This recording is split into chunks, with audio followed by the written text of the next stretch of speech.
Hi, my name is Alex Williams, founder of the New Stack, and you are listening to the New Stack Analyst podcast.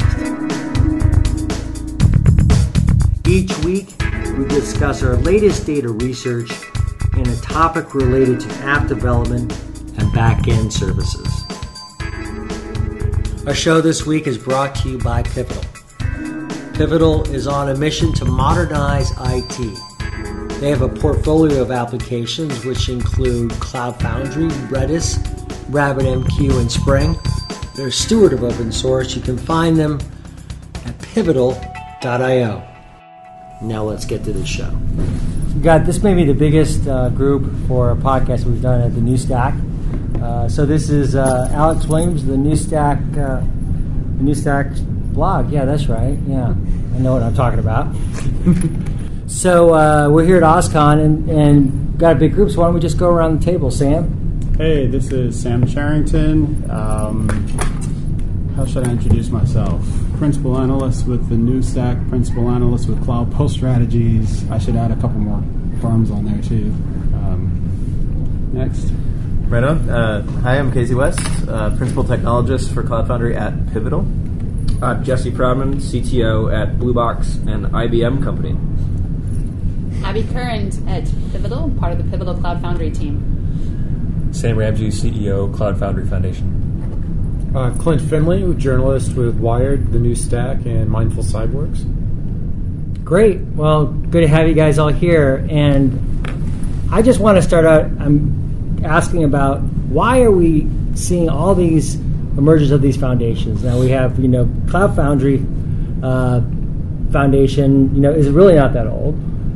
We have 6 months. 6 months as of yesterday. Yeah, OCI is now month old, about right. Yep. June 22nd. Right, and exactly the cloud native was Cloud Native Computing Foundation was launched here at OSCON. The oldest one that we have really here is OpenStack, which is now 5 years old. And then you have Node Foundation, which was just recently established as well. Exactly. To piece the I/O and Node communities. So Sam, maybe how are you parsing the new, this new foundation from Google in kind of the context of the OCI and where that fits with Cloud Foundry? I think it's a consequence of the fact that open source has won, and part of winning means that it's become mainstream and it's the core of business. So every company that makes money is looking at open source as another path of making money. We've seen a huge change in how open source projects get instantiated. Right now, it's like, there's a cool project coming up. Let's grab some venture capital. Docker. Case in point, $95 million in funding. That's tremendous, right, for an open source project that's become a corporation. Once you have the economic incentive, then everybody's behavior gets a little bit more fearful because it starts looking not like open source used to look, which is a non-zero sum game. The more players, the more that everybody wins, because we're really just talking about sharing code, getting smarter, making ourselves more efficient. It's more like there's only so much money to go around, and anybody else who gets it means that I don't get it. So you get this sort of fear stimulation. Then you ask, why am I giving my intellectual property to this one corporation that's going to end up using it to compete with me at some point, or that might get acquired by somebody else? So in order to get the collaboration moving again, once that corporation has succeeded, it needs to go, we're going to put this into commons. It's going to be neutral. It's going to be governed fairly. It's going to be a completely independent third party. And then everybody can go, yeah, that company is not for profit. It doesn't have any incentives to shape our behavior in a way that there's one winner and one loser. We're back to the economic structure of non-zero sum games. Now you've got a foundation whose job is to make a market for everybody. So I think that's the underlying sort of physics of what's changed in the nature of open source economics and competition that's led us to this raft of foundations. So Abby, Pivotal has quite a interest in Cloud Foundry and its future. How do you guys view the news from Google? I think we're all very excited. I think as Sam said and has said before, I think having common open source really drives innovation. And, we're Pivotal is firm believers in open source and community-driven innovation.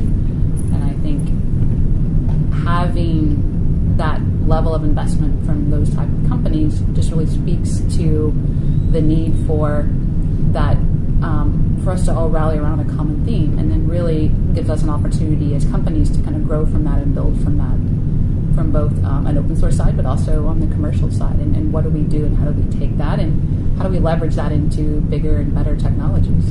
Klint, you've actually written a lot about open source communities over the past years. You actually had a column, Wired Online, on open source groups and such. What are some of the patterns that you've seen over the years? And since you started doing that series, I know that you're not doing it anymore.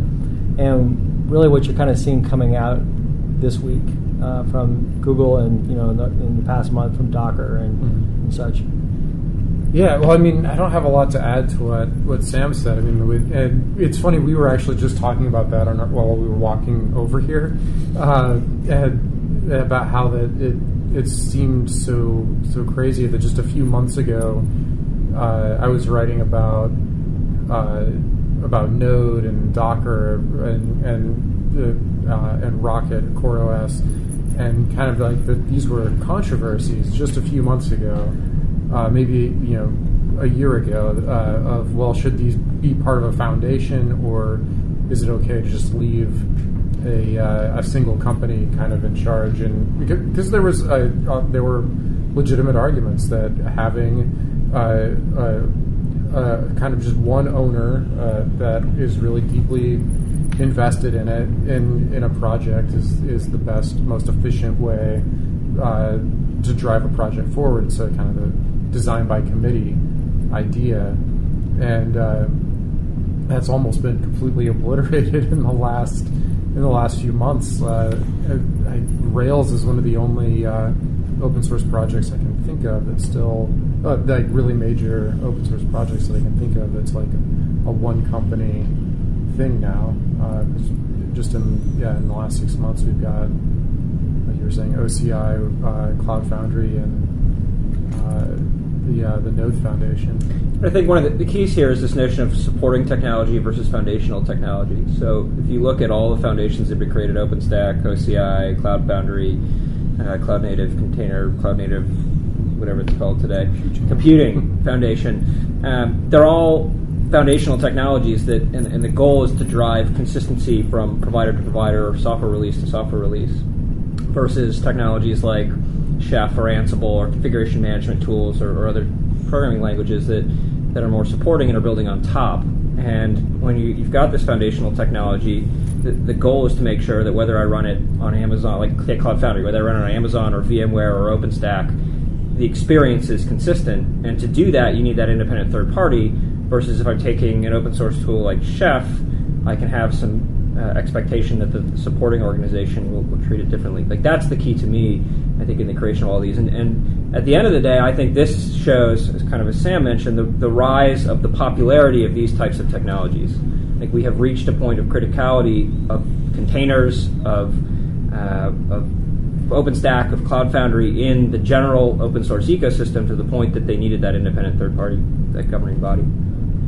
I agree with that. I think there's a really interesting twist that we've seen with the Google announcement here, in that this most recent foundation threatens to marginalize the previous foundation, right? So by raising the level of abstraction around the container native applications, there's a lot less focus on the importance of an individual container runtime, a la OCI. And so I think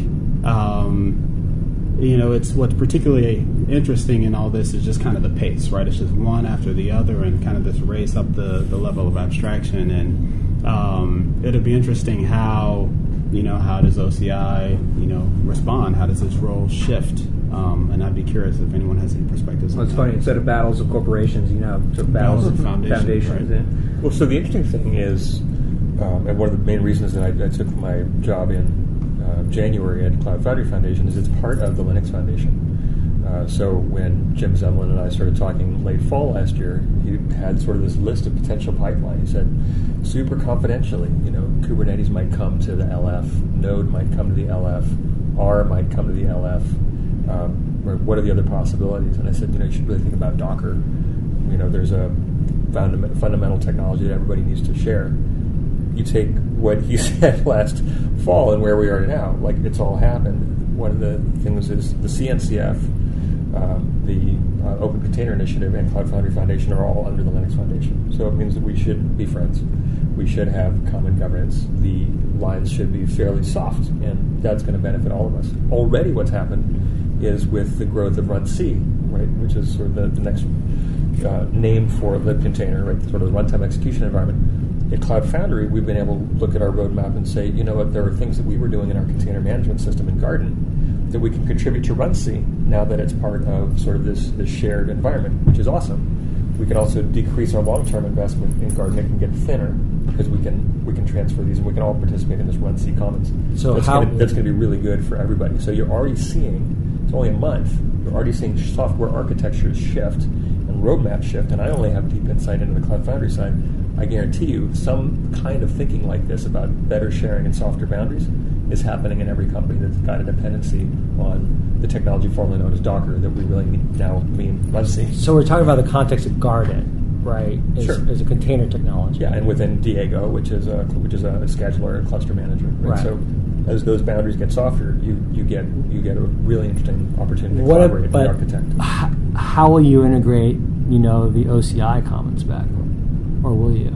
Well, yeah, absolutely, right? So it'll be implemented by default in runC. We've gone from having Garden Linux and Garden Windows or Garden Docker engine, which somebody still might make, and we'll have Garden runC. So that will include a reader, right? You'll be able to pull things out of the new file system, right? What we used to call a Docker file or an AppC. You'll instantiate a container off of that.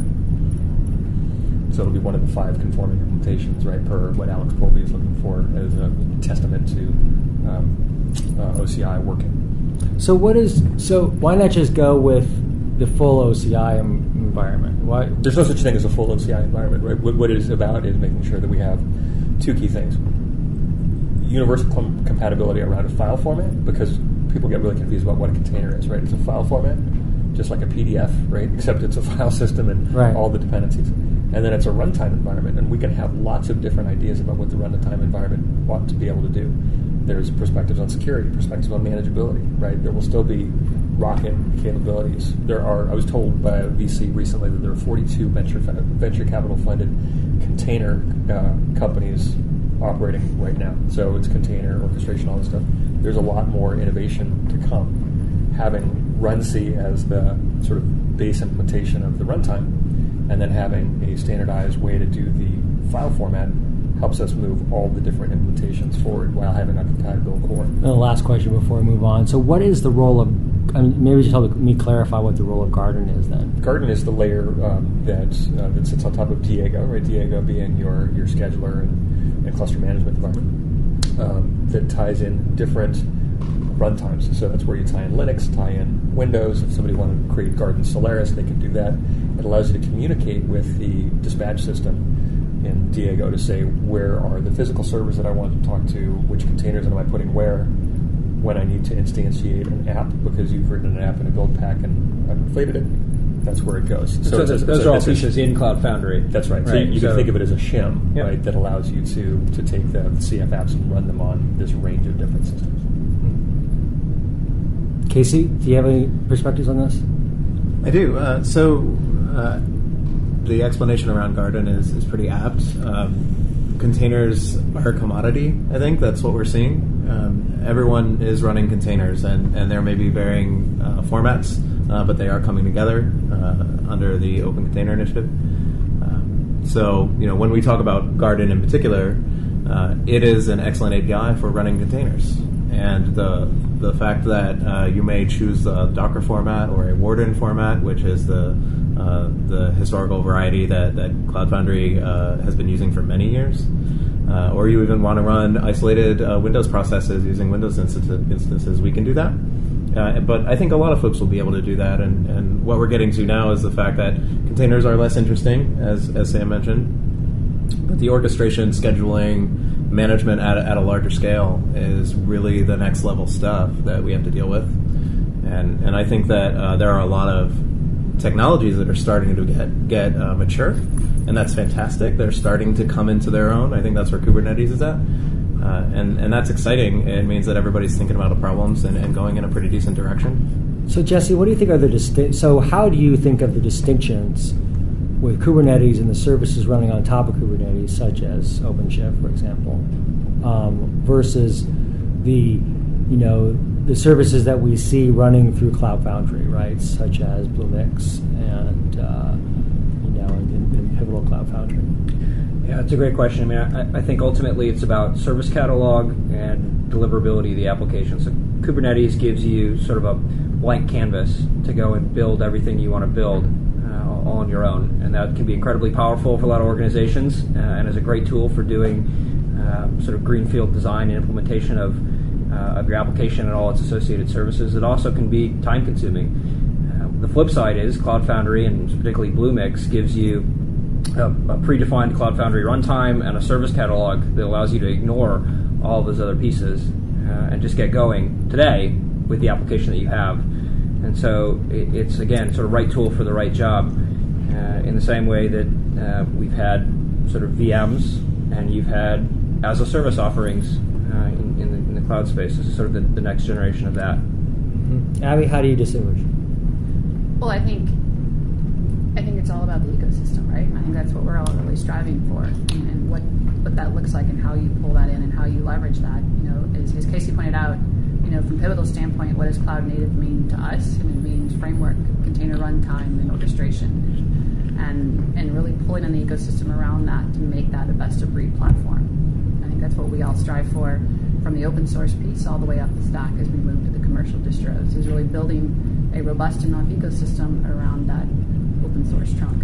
At the end of the day, I think what's most exciting about all these pieces is it changes the game and the story from does the technology work to which company can provide the best experience and the best reliability of the technology. And so no longer are we in these conversations about does OpenStack work, does Cloud Foundry work, how are we going to use containers in our business, but it is how can I leverage open source technologies or commercial implementations of those open source technologies to further my business use case, which I think is exciting, right? At the end of the day, we're all here to make applications come to life faster, to make businesses drive at the same agility that we've been driving in open source for years, and the sophistication of these technologies, the stabilization of these technologies allows for that now. So anyone can answer this question.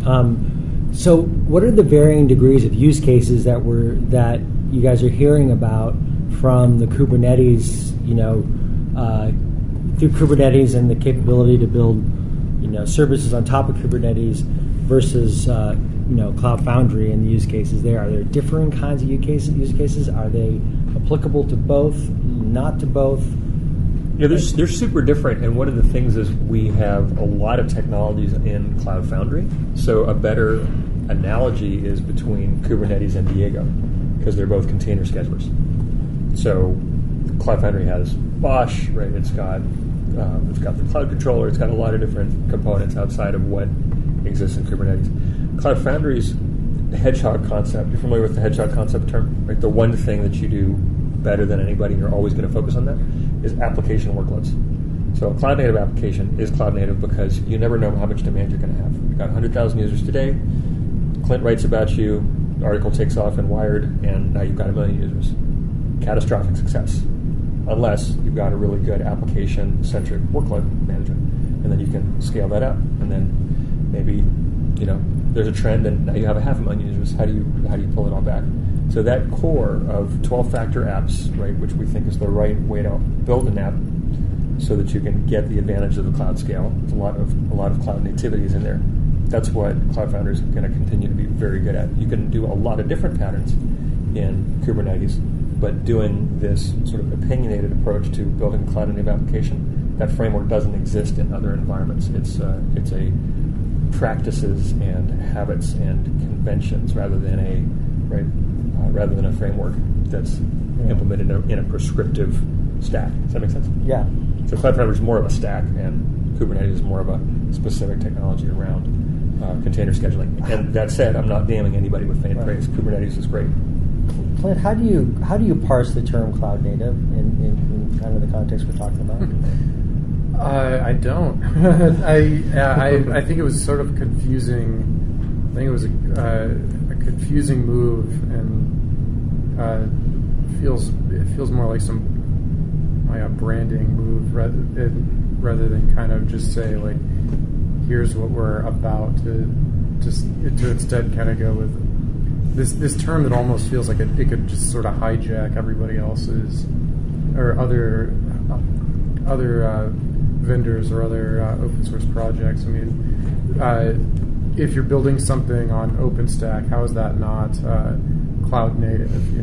But if I don't know, it didn't really. I don't know that you should probably ask somebody from the foundation, but it doesn't really make a lot of sense to me. Does it make sense to you, Sam? I feel very similarly. I feel that in naming the foundation that way and in branding it that way, I think there's an implicit statement that container technologies are the only ways to achieve cloud nativity, and it's clearly not the case. Like, we've been talking about cloud native for years, and it has to do with principles around statelessness and scale out versus scale up. A lot of the things that come out in the 12-factor type of conversation, and it may be the case that container is the best way to do that today, but to me, it seems more like architectural principle versus implementation. And so I also agree. I agree that it's confusing and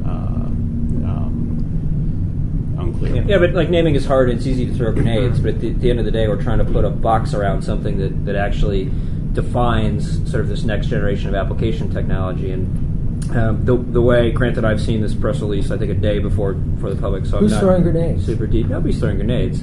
I just did. It's easy to dig on a name. Yeah. I don't have a better. It's easier to dig at people that are critiquing things. Right. Let's hear your name proposal, because I couldn't come up with anything better. But my point is, when you read the press release, I just wonder what. When you read the press release, it's more than just about containers. It's about how do we build a consistent framework for using all sorts of different pieces of modern technology in multiple environments. And I think containers are a portion of that. But all of those elements support this notion of cloud native applications. And there are all these pieces that you're mentioning, scale architecture, et cetera. So I think naming is difficult. Certainly this foundation also came together very quickly, which is, I think, a big testament to sort of the sentiment in the industry of the need to pull these pieces together. Meaning they started about a month ago? Or less. So, either you guys, Ali or Casey, you guys use the term cloud native quite a bit. All the time, and have for a long time. Why do you use it? How do you use it? What is the way you describe things with it? Well, we've always used it to, Sam, to your point, to really describe the stateless nature and really where development is going in an effort to really provide that elasticity that we've all been talking about since 2007. The only way to get there is to really drop that persistent requirement, and that speaks to cloud-native application architectures. And be that 12-factor, be that microservices, really just dropping that persistent requirement. And how do you really take advantage of that? Well, then, that's really where the platform comes in. And how do you enable that? Going to, your earlier points around containers, having a container is great, but then you need a lot of other things like orchestration, security, integration into identity management tools. Logging, alerting, metrics, operational capabilities. There's a lot of other things that really come into play, and the same when you start talking cloud native apps. I have my cloud native app, I have a container, but hey, I need a platform because I need all of these other things, and be it really buying a wholly integrated platform or trying to build it yourself. The reality is that you're going to, particularly at any level of scale, need those aspects in order to be successful. Yeah. You're gonna build a platform, or you're gonna buy a platform, and what that means is even nebulous. But at Pivotal in particular, we have a lot of experience building, deploying, and running on top of platform after platform. We think it's cloud native. It contains a lot of the things that we talked about here. You have these 12-factor apps, the contract that you're going to adhere to in order to have the possibility of portable and horizontally scalable applications. And then when you put those apps into containers and you orchestrate them, that's a reasonably decent method for repeatability in terms of deployment, fast spin up, fast spin down. Those are really powerful tools. And certainly, Kubernetes is a good tool for that. They're doing a good job. But then, as Abby said, you need to put a lot of other things on top of it, and that's kind of where it gets messy. Because you are going to need to aggregate your logs and be able to analyze them effectively. You are going to have an elastic load balancer and a decent routing mechanism for incoming requests on your services. You're going to build all this stuff, or you're going to be able to use it. And the concept of cloud native is the composition of all of these pieces. But you need to have them all. And I think that's one thing that we're coming to the realization of. Yeah, there are a lot of lessons learned over the last decade of how to build cloud native apps. Right? Netflix is a great example of building apps on top of cloud infrastructure.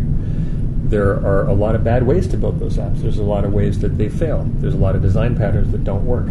So when you say, what do we need in 2015 to move computing forward, you want a framework and a set of technologies that is a coherent stack that says, this is kind of the defects removed version. If you don't want to spend the next 10 years learning all the ways to fail to scale to cloud demand, then here's a way to get that.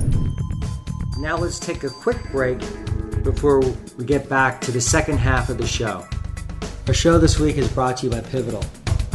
Pivotal has a portfolio of cloud applications, including Cloud Foundry, Redis, RabbitMQ, and Spring. They are a steward of open source. Their mission is to modernize IT with agile engineering discipline. You can find them at pivotal.io. Now let's get back to the show. What we're talking a lot about here, we've talked really about up to this point in time, up to the time we really started talking more about containers, about virtualized infrastructure, right? And now we're talking about a different kind, a container infrastructure, where we're talking more about processes, right? Where we're talking about the compute, right? And it's like, and the data, and how it interacts, how you treat your data and how you treat these, these new ways of these new kinds of processes, which kind of raises questions then about server architectures, doesn't it? And I'm curious on, Sam, from your perspective, where that leaves kind of your guys' vision going forward, because we're going to increasingly see kind of these patterns emerge, these new kinds of patterns emerge, whereas we're going to be more about the processes and less about the machines. And as that complexity kind of just grows, I can't expect that the customers who are out there, who are kind of managing their own IT, will have any idea how to do this. And that it'll be so increasingly complex. It really will be a services. It'll be a services offering. That's the whole economic pressure leading to platforms, because no enterprise gets value from all the guts inside a platform. They get value from the apps and services you build on top of it. So what we've seen is every company is becoming a software company. So you need to generate more apps tomorrow than you did last week, and you need to generate more apps next year than you did this year. So how do you support that increase in cadence? You have a separation of concerns. You put 90% of your developers building apps. You take 10% of your developers and have them work on the platform. How do they work the platform? They got to start from the application layer down, because that's where the business value comes from. Then you figure out how much complexity you're going to handle. Are you going to run it on a hosted infrastructure with the whole platform just managed for you and what you're consuming as an operator, or as a platform team as you're looking at monitoring interfaces so that you know the state, the health, the condition of all this stuff? Or are you actually running it yourself at such massive scale, right? Are you running 20,000 servers? Are you running 100,000 servers, physical servers, that you really want to have your own expertise, right? If you're a telecommunications company, you might have that scale and also the need to tie it into a telecommunications network to get better performance for mobile, right? To get better analytics. So I think the conversation started very strangely with OpenStack and the idea that OpenStack is projecting an interface for applications. Cloud Foundry, it turns out, is in the OpenStack application catalog. So we're cloud application platform, and from the point of view of an infrastructure that's that low level, we're an app, right? Disaster recovery is an app when you're dealing at the infrastructure level. It's a very small number of developers who think about it that way. So the conversation, unfortunately, started at this very nitty-gritty level, working on server architecture. What we're seeing is a reboot because line of business is coming in saying, we need more apps now. So starting with that pressure and working down is making this whole system make a lot more sense. So which raises questions to me like about back end as a service, right?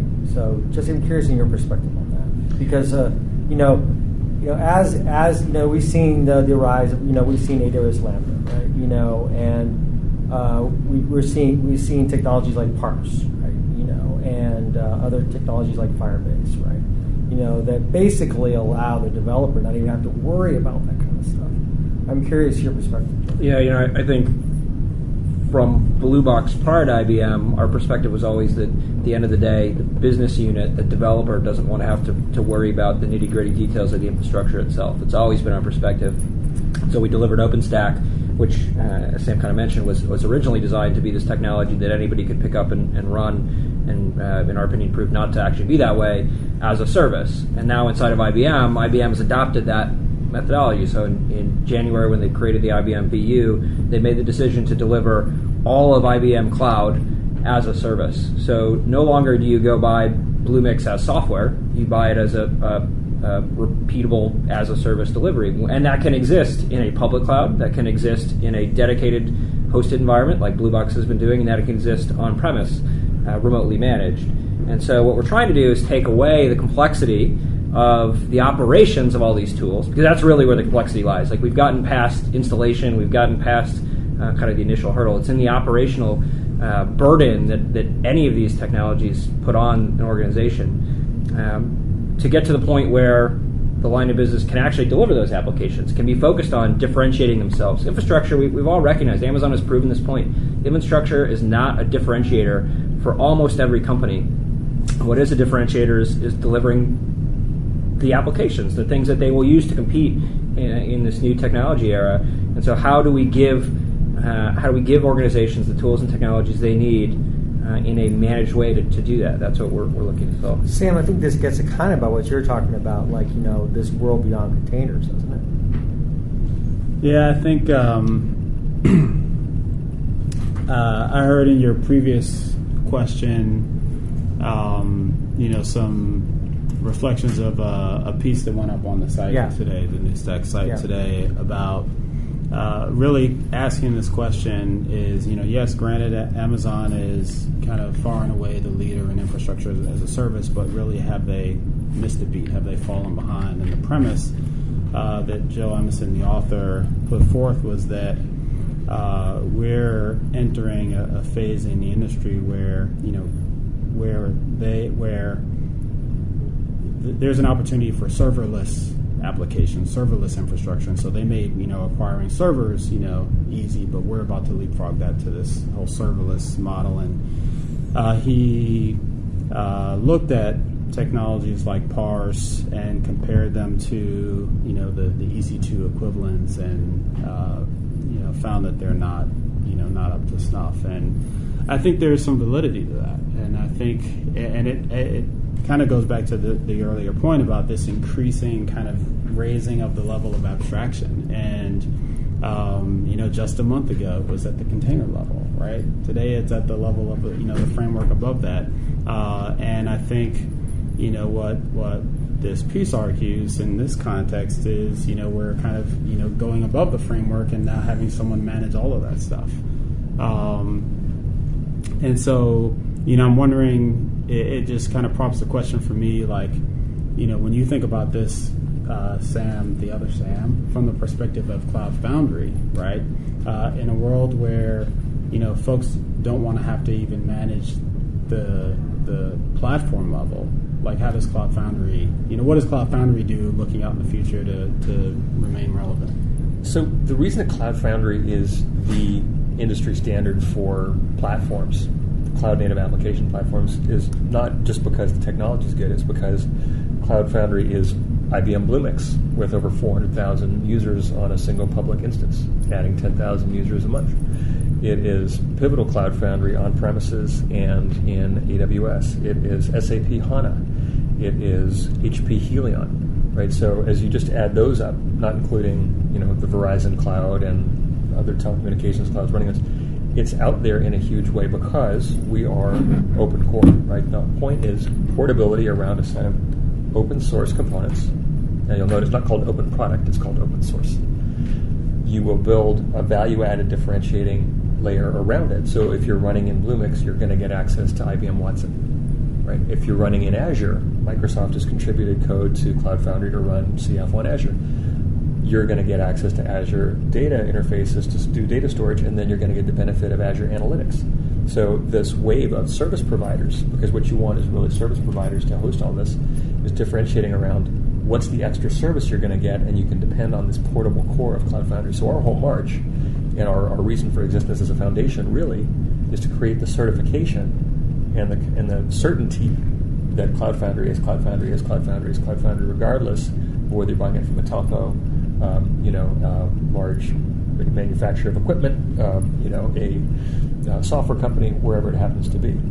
SAP is going to do really interesting things, and they want that so that they can bring in third-party apps, ISVs, building net new cloud-native apps that they package and run wherever, but light up on SAP because they've got all this industry-specific data. So I think open source is one. I think everybody's trying to figure out how to do faster innovation. Cloud Foundry's purpose there is to make sure that we can commoditize this platform and have it be everywhere.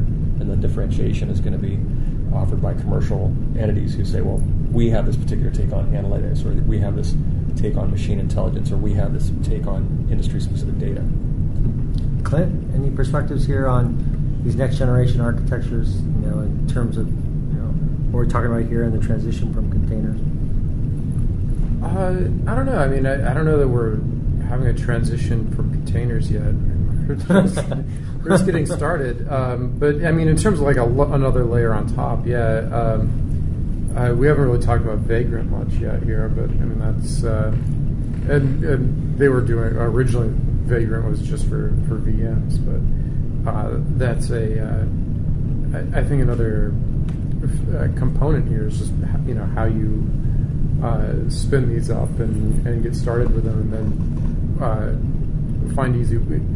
find some easy way to do something with those once you've done it. But the container is still going to be kind of the core unit of currency and all of that. So I think that there's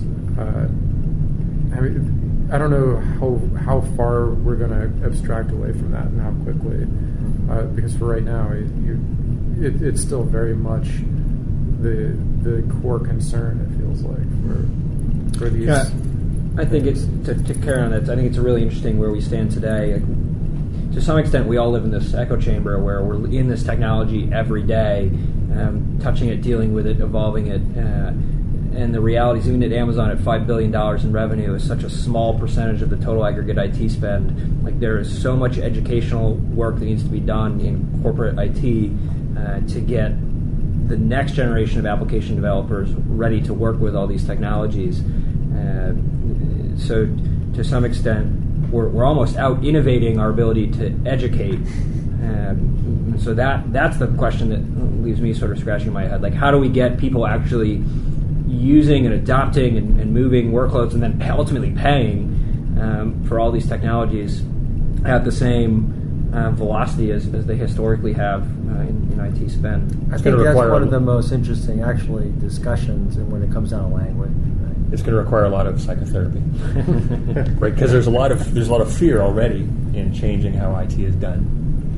If you've been doing a job, for 20 years, you're pretty comfortable that you know the rules. But actually, this whole rate of change thing is causing a lot of anxiety. Right. Well, the rate of change just only continues to speed up. So when we have this conversation about CFF and OCI and CNCF, right, we're starting to see great, there's all this new stuff, but with every abundance comes a new scarcity, right? We've got an abundance of ways to do this that never existed before.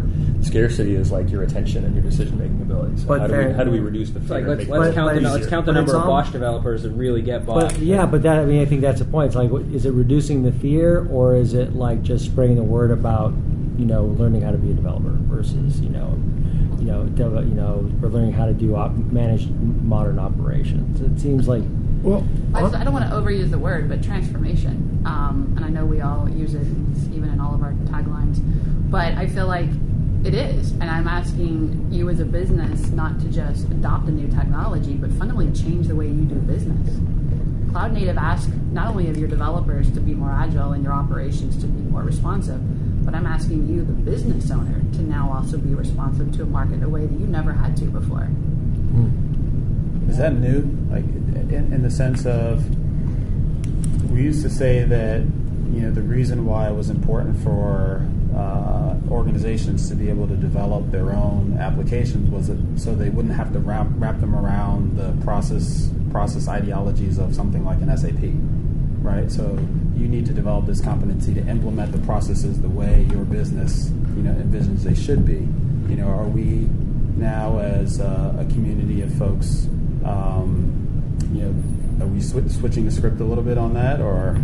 So we're seeing digital business models replacing older versions of business models, and in those industries where that competition moves in, other businesses get wiped out. Right? We've seen this in media the last 5 years. We've seen it in retail. Absolutely. Saw a statistic recently since 2000. Right in the last 15 years, 52% of the Fortune 500 are no longer in the Fortune 500. So we've seen a big rebalancing of who's winning based on are you running a digital business model. Yeah. So there's a lot of things you can do when you can start to get user-generated value, start to get ecosystem, start to get network effects. A lot of the things that have been obvious to us in technology for a while, maybe we're tired of hearing about it. But when you do that to retail, or when you do that to telecommunications, or when you do it to banking, that's transformative. So I take a different point of view than Abby a little bit, and say I'm going to look at the other side of the coin and say it's the business that's seeing the pressure and freaking out. And they're usually saying we can't change our implementation because we're based on, some ossified business process that's been written in hard code, and maybe the developers who wrote it are no longer in the company, or maybe they retired.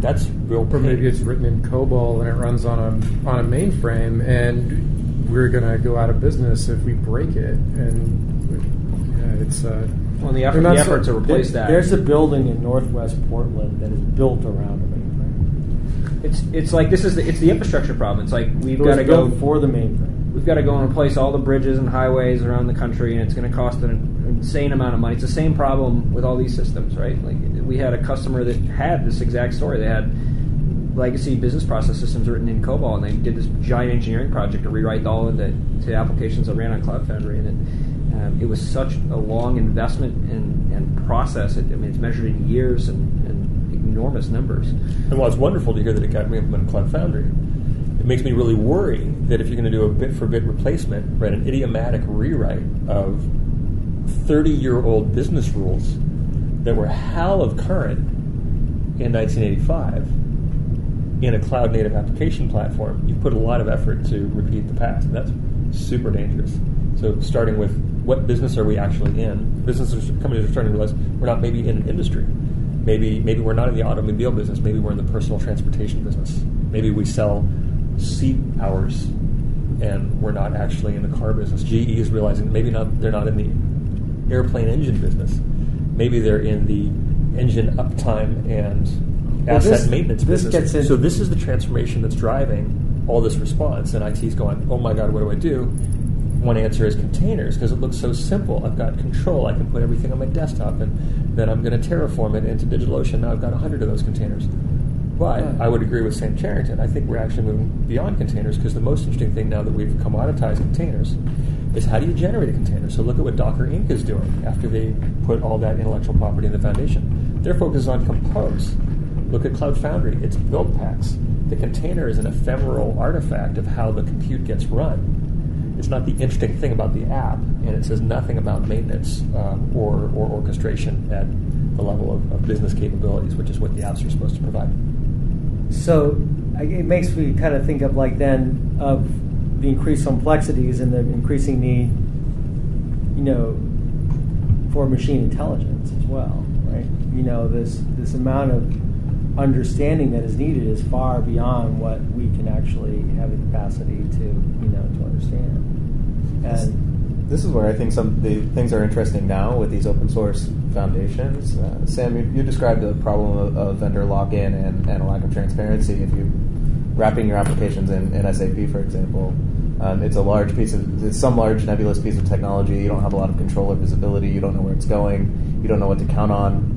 And so there was a time when we pulled far away from that as an industry, and it was a lot more about building and gluing together the components on our own. You just described Amazon.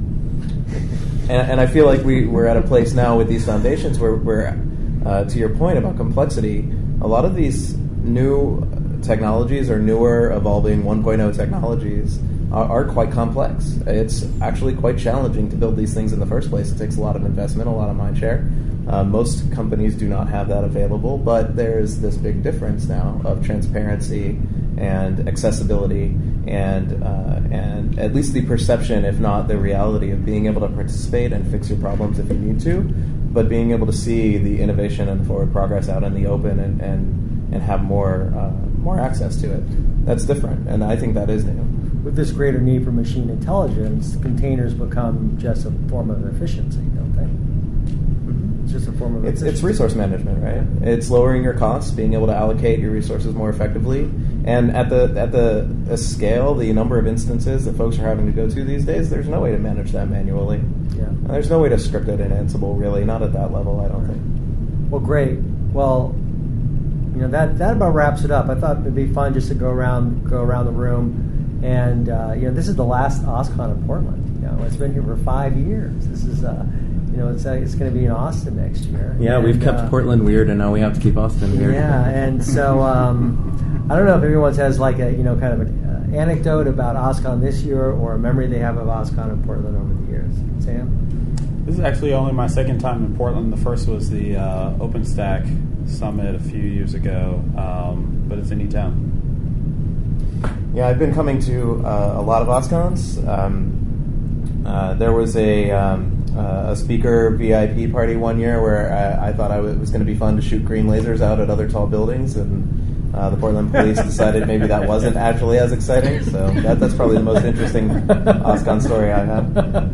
So I don't know if you guys were at the event, the run Monday night, but I've never seen a foam bubble machine, a DJ, and techno music with the words "Who wants a tactical notebook?" being shouted out. That was my highlight this year. Wow, I've clearly been going to the wrong parties. I'm going to go with Sam. Portland's been awesome and surprising. I haven't been there in 15 years. I'm like, wow, who knew? So Portland's a great location. I'm really sad to hear that it's leaving Portland. The first OSCON I came to in Portland was in 2008 when I gave a keynote and was working at Microsoft leading open source. I was terrified to give the keynote. I wore my Firefox shirt that Mike Schrepfer had given me like it was a bulletproof vest. There was a lot of interest. There was a lot of hatred. And I learned a great deal. So to come sort of full circle 7 years later, giving a keynote tomorrow, I'm like, now I'm on the right side of history. Still a little nervous, but I'm definitely sad. Well, so is Microsoft. Very sad to hear that Portland's no more for this conference. Yeah, I hadn't heard that. I'm bummed. I live here in Portland, so I like this conference because it means everyone comes to me for once. But they took OSCON away from us once before, I think in 2009, and it came back. So hopefully this isn't really the end. Yeah. Well, we'll miss it here in Portland. This is our hometown. It's the New Stack's hometown. But I have a lot of great memories. In particular, I remember when OpenStack launched. That was, to me, a kind of a real interesting time. They're celebrating their 5th birthday right now. And that seemed like it was one of those times where you say, wait a second, there could be like this federated infrastructure, right? There could be like this whole idea of like this much, broader kind of conceptual framework that goes far beyond what Amazon Web Services really, has promised, or any other infrastructure has promised. I think now I'm seeing here 5 years later, I'm wondering about that, what that vision has become. I think that's just that'll be the ongoing story. So. Yeah, I think the big question for OSCON now is now that open source is business as usual for almost every major company, what is the role of an open source conference. Well, it's interesting because this conference is starting to feel like a recruiting conference. And the Cultivate show that they had in here, I went in there and I thought I was in an HR, conference. When you go to the expo hall, it's company after company after company, and there's one small aisle. Simon Wardley referred to it as the Diagon Alley of open source, where you actually have the open source projects that are representing themselves. But otherwise, as you said, it's recruiting. Yeah. Yeah. Well, I mean, but beyond that, what makes it different from any other? If every conference is an open source conference because everyone is doing open source, then what's the purpose of this conference? It's like Lake Wobegon, right? Because where all the children are special. Yeah. Well, they did above average. Right. Where all the children are above average. This year they did fundamentally change the tracks from being language oriented to being solution oriented. Yeah. So we have problems we're trying to solve, and they wanted to group the talks into the problem areas. Right. I think that's probably their long-term strategy. I can't say for certain, but being a big conference focused on the problems engineers are trying to solve, especially the big ones, I think that's good. I think they've done an excellent job. I mean, I think you look at the breadth of discussions that are here, are still, quite impressive. There's nothing like it, I don't think, out there. Absolutely not. And I expect it'll thrive in Austin as much as it's thrived here. So, thank you guys for taking the time for the biggest ever podcast on the new Stack Analysts show. Thank you. Hashtag biggest ever. That's it for this week's show. Thank you very much for joining us. I'd like to thank our sponsor, Pivotal. Pivotal is on a mission to modernize IT. They have a portfolio of applications which include Cloud Foundry, Redis, RabbitMQ, and Spring. They're a steward of open source. You can find them at pivotal.io. Audio editing and sound design for the new Stack Analysts podcast is provided by Broken Hours. You can find them at brokenhours.com. Thanks again, and hope to see you back at the show. Bye-bye.